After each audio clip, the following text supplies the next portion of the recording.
Hi, and welcome back to the show. We are here today chatting with Sheldon Wolf, president of Canada Credit Fix. He is one of Canada's forensic credit experts. Sheldon sits on the board of directors for the Credit Institute of Canada and is also an educator for the credit industry. Recently, Sheldon has been involved in the investigations of many of Canada's recent data breaches.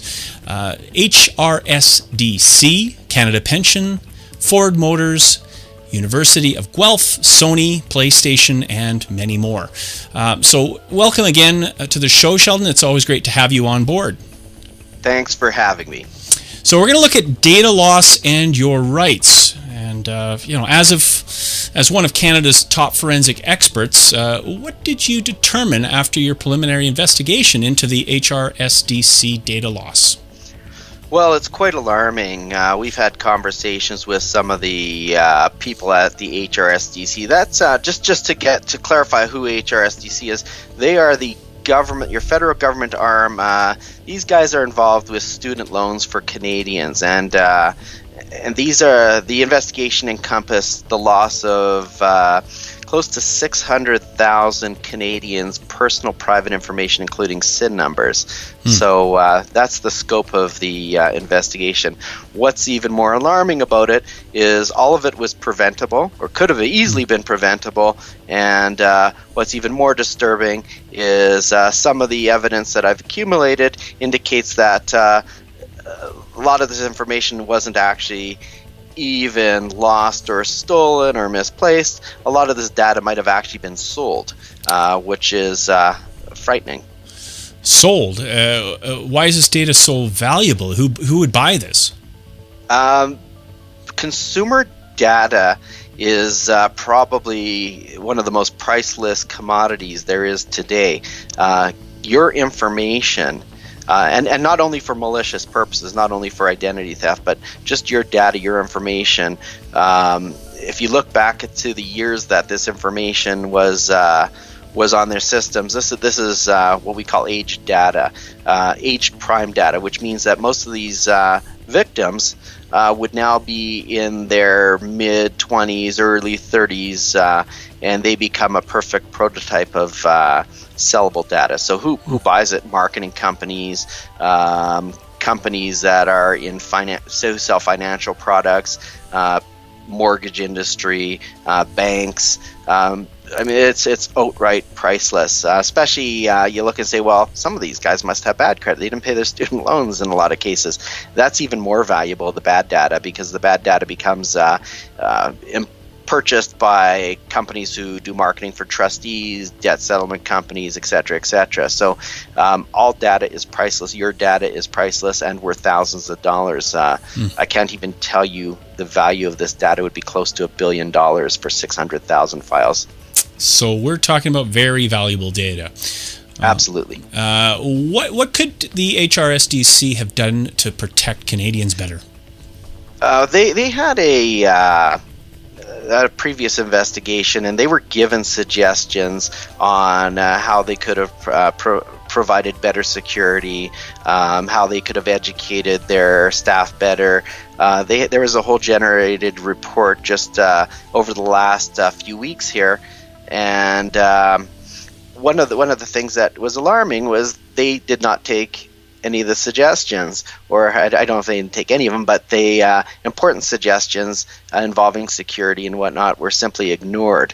Then along comes the problem of losing almost 600,000 people's private information, and it's just unacceptable. It's unacceptable that this could have been prevented with proper skills and techniques. How do you do forensic credit auditing then? It goes to deep, dark places.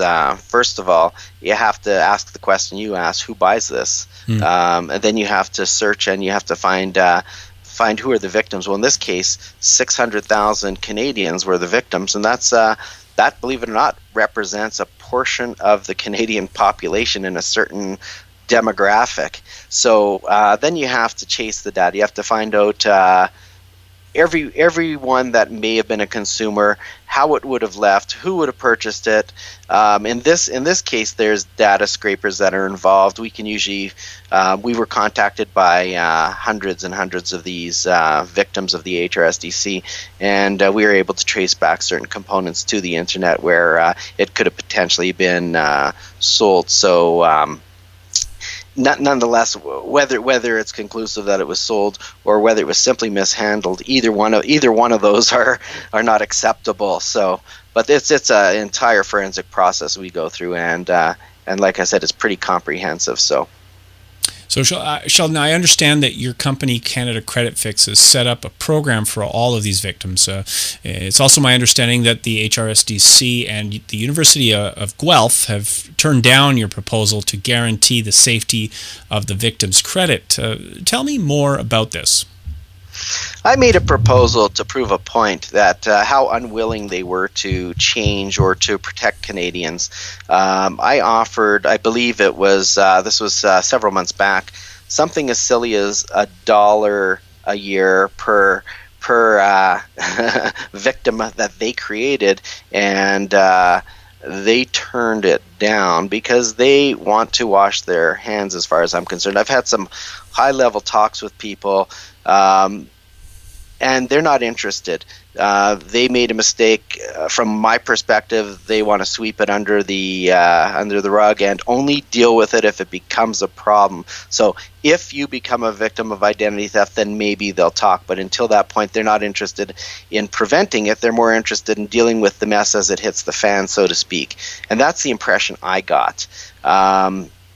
Our fees, it costs us so little to protect Canadians, and so I set up the site identitylock.ca so the victims can join themselves in the meantime, and until the class action suit's finished, and then they can recollect their fees and whatnot from the HRSDC. So as I understand it, the HRSDC have simply signed these victims up with free credit reports and expect that that was good enough to kind of fix their mistake?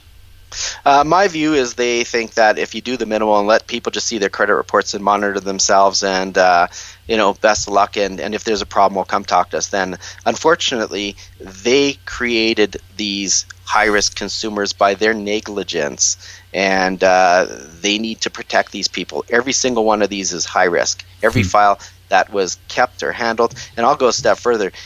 Because of their system that they have set up, I'd say even people who haven't been compromised yet are still what I call high risk. If these guys are holding any consumer data on anyone, and this is an example of how they handled the data, well, everybody who gave their information to the federal government, the HRSDC, there is high risk.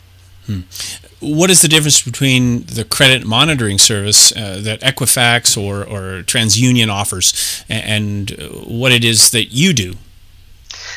They essentially have a credit monitoring program, which we think is essential. In no way do I think it's not an important program. People should be diligent with their credit.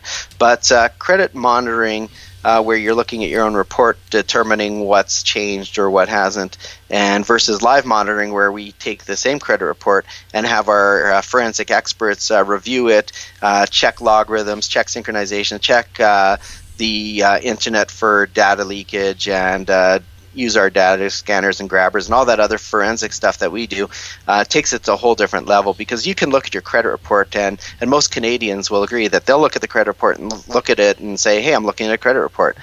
When I look at your credit report, I'm looking at code. I'm looking at things like that and variables. And then when I search things and run it through our programs, I can see things that may not be on your credit report that are definitely floating around the web, and all these other fun things that say to me, Sheldon, this guy should be on high alert. Something needs to stop this before it becomes a major problem, not after.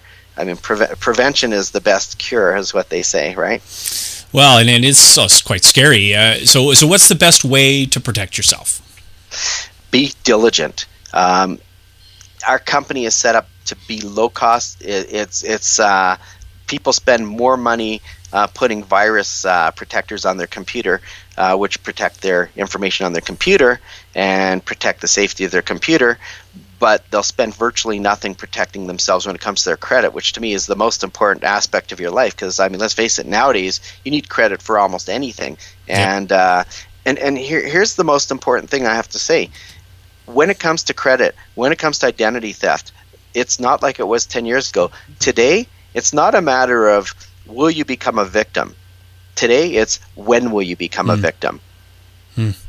So why is it important to have live monitoring and a credit expert on the watch? Real people can spot things. I will tell you that probably 9 out of 10 of our clients that are currently in for credit restoration had no idea that they had been a victim of identity theft until I pointed it out. Their original phone call to me was because something was on their credit what wasn't theirs, and they thought it was just a mix-up that Equifax made. And the conversation always starts out that way. Equifax screwed up. You've heard me say that before. TransUnion screwed up. It's not them screwing up. They don't know who you are. They just get data from data furnishers. So if Royal Bank, for example, reports a loan on your credit and it's not yours, well, Equifax didn't put that on there. This is information being fed in through data furnishers. Somebody applied for a loan and it's now on your credit. It may be yours. It may not be. It may be identity theft. It may just be a mismatch. But either which way, it needs to be dealt with because it's a serious problem and there could be serious consequences if this loan goes into default, which usually happens in identity theft. So, got it. So I've heard about you talk about high risk. What does high risk mean to these students and victims of data loss? High risk means that your information is out of someone's control. It's somewhere. Where you can control it is fine. It's when you can't control your own data. So anything involving your credit information, your banking information, your personal information, your SIN number, anything that you've left in your employer's control, anything you've left in the bank's control, in the government's control, if they're not handling protecting of your data properly and the information that you've provided them, you're high risk. End of story. Anytime you do online purchases, anytime you play on Facebook, your information is getting put in, and a lot of times it's your own fault. But it needs to be protected, and if you're not protecting it, you need a company like ours that will. So what would you recommend to all the students and victims of the HRSDC and University of Guelph database breaches? Should all of these people join into these class action lawsuits? Absolutely. There's some very, very diligent lawyers. I've spoken with a lot of them. Bob Buckingham is one of them. Branch McMasters is another. There's several others that are representing clients from coast to coast. And very, very, very important that if you are a victim, you need to join here. People need to stick together. This is not something that will just vanish from the headlines, and unfortunately that's what often happens, is it disappears from the media and people forget. You need to know that you are high risk. Your credit being out there, wherever it may be, whether it was sold, whether it's lost, stolen, regardless of whether it was with Ford Motors, HRSDC, whether you're a senior and it was the old age pension information lost. You know what? You have to protect yourself, and you need the compensation, because these the whole goal of these class action suits are to get you the compensation that you need and that you're deserving, and you should go protected. You should have a live monitoring service like ours. And one last plug in here, make sure you're dealing with a Canadian company like ours. A lot of American companies offer credit protection, but you need a company here who understands Canadian credit. It's not all the same, and you need someone who understands exactly what your situation is and what your risk levels are.